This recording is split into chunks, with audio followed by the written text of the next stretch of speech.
আলাইকুম everyone, welcome back to moms queen blog. আপনারা নিশ্চয়ই থাম্বনেল দেখে বুঝে গেছেন যে এই ব্লগটা ঈদের আগের দিন এবং ঈদের পরের দিন নিয়েই ছিল।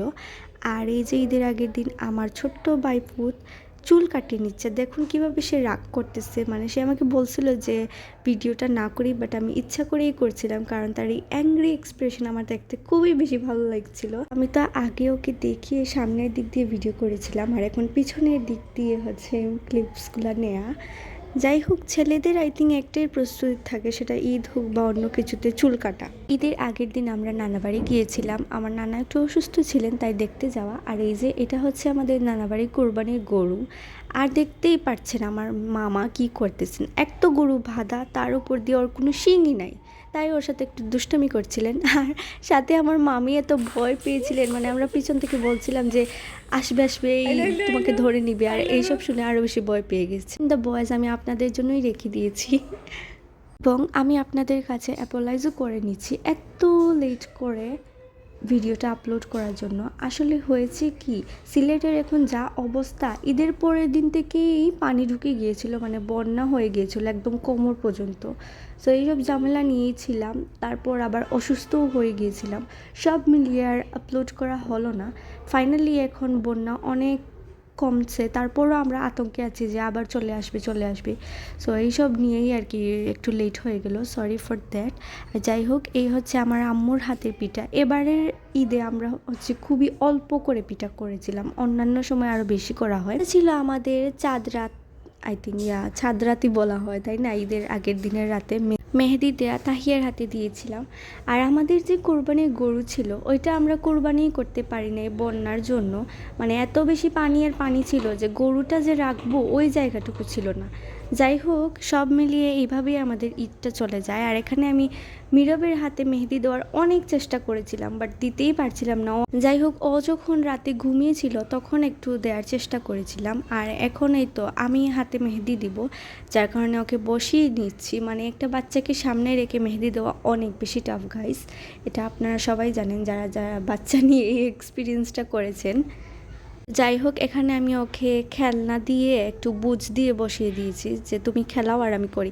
আর আমার এই মেহেদিটা অনেক বেশি বাজে হয়েছিল গাইস, কারণ মাথার মধ্যে তখন ছিল যে আমি কেক বেক করব, সো আমি কিভাবে মেক করব ওই সব নিয়েই। আর চাচ্ছিলাম যে সিম্পল করে করতাম, বাট জানি না কেন আমার হাতে সিম্পল স্যুটই করে না। আর এখানে আপু একটা ডিজাইন দিচ্ছিল, পাকিস্তানি ডিজাইনের, আর এটা অনেক বেশি সুন্দর হয়েছিল। যাই হোক, এই যে আমার বেকিংয়ের লাইফে আমি চলে এসেছি, মানে এইটাই হচ্ছে আমার মেন থিম ছিল এবারের ঈদের।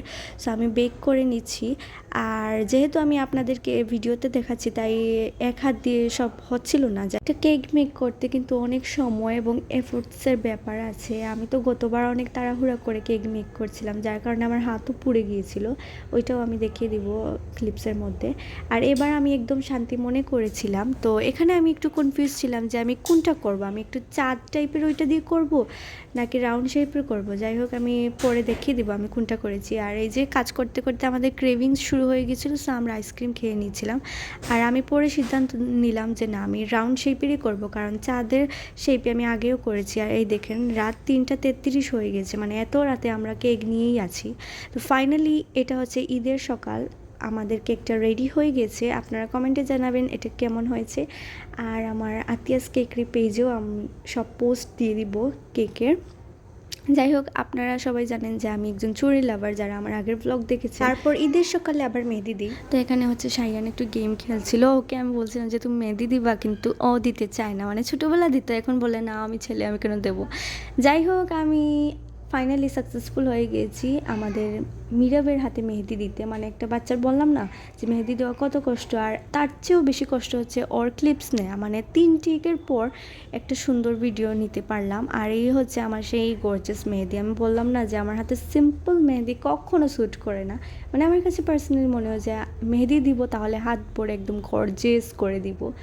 সো যেমন ভাবনা তেমন কাজ। আর এটা কিন্তু আমি আমার আগের যে মেহেদি ছিল ওইটার উপরেই দিয়েছিলাম, কারণ আগেরটা আমার ভালো লাগে নাই।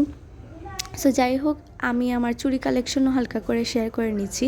I hope you like this video, do like, share and subscribe to my channel. And again Eid Mubarak everyone, belated sorry, Allah Hafiz.